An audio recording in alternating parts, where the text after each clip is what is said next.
आजकल ये मसला बहुत से लोगों को है, जिसमें नौजवान और बड़ी उम्र के लोग भी शामिल हैं। जरेयान और इख्तिलाम एक ऐसा मसला है जो मरीज़ को अंदर से बहुत जल्द खोखला और बेजान ढांचा बना देता है।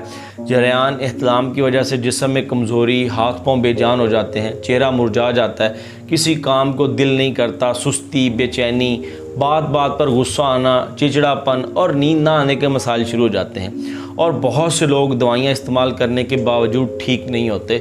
उसकी वजह यह है कि जब आप परहेज़ नहीं करते तो दवाई आप जितनी मर्ज़ी खा लें, जितनी महंगी से महंगी मेडिसिन खा लें, आप कभी भी ठीक नहीं होंगे। दवाई खाने के साथ साथ परहेज़ बहुत ज़रूरी है। आपने गर्म तली हुई चीज़ों से, फास्ट फूड से मुकम्मल तौर पर परहेज़ रखना है। इसके अलावा कोल्ड ड्रिंक, सोडा वाटर, बोतलों से परहेज़ रखेंगे और ख़ासकर चाय से आपने परहेज़ रखना है, चाय नहीं पीनी, ठीक है। और इसके साथ साथ आपकी जो गलत महफ़िलें हैं, जिन गलत महफ़िलों की दोस्तों में बैठते हैं, उनसे आपने परहेज़ रखना है। फ़ोन का गलत इस्तेमाल आपने नहीं करना, ठीक है। फिर साथ में आप दवाई खाएं। आप जब दवाई खाएंगे तो आपको फ़ायदा भी होगा और आप ठीक भी हो जाएंगे।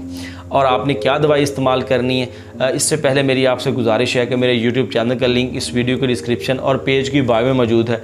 YouTube चैनल को लाजमी सब्सक्राइब कीजिएगा और वहाँ पे जो वीडियोस मौजूद हैं उनको ज़रूर देखिएगा। आपने मूसली सफ़ेद लेनी है 50 ग्राम, मूसली स्याह लेनी है 50 ग्राम, इसबगोल का छिलका लेना है 50 ग्राम, सालब मिश्री लेनी है 50 ग्राम और कूज़ा मिश्री जो आम मिश्री होती है ये लेनी है 50 ग्राम। ये तमाम चीज़ें आपको मसाज स्टोर से मिल जाएंगी। इनका आप सफ़ूफ बना के पाउडर बना के रख लें। आधा चम्मच आपने रात को सोने से 1 घंटा पहले दूध के साथ इस्तेमाल करना है। कम अज़ कम आप इसको 10 दिन इस्तेमाल करें, ज़्यादा से ज़्यादा आप इसको 1 महीना इस्तेमाल करें, आपका ये मसला बिल्कुल ठीक हो जाएगा।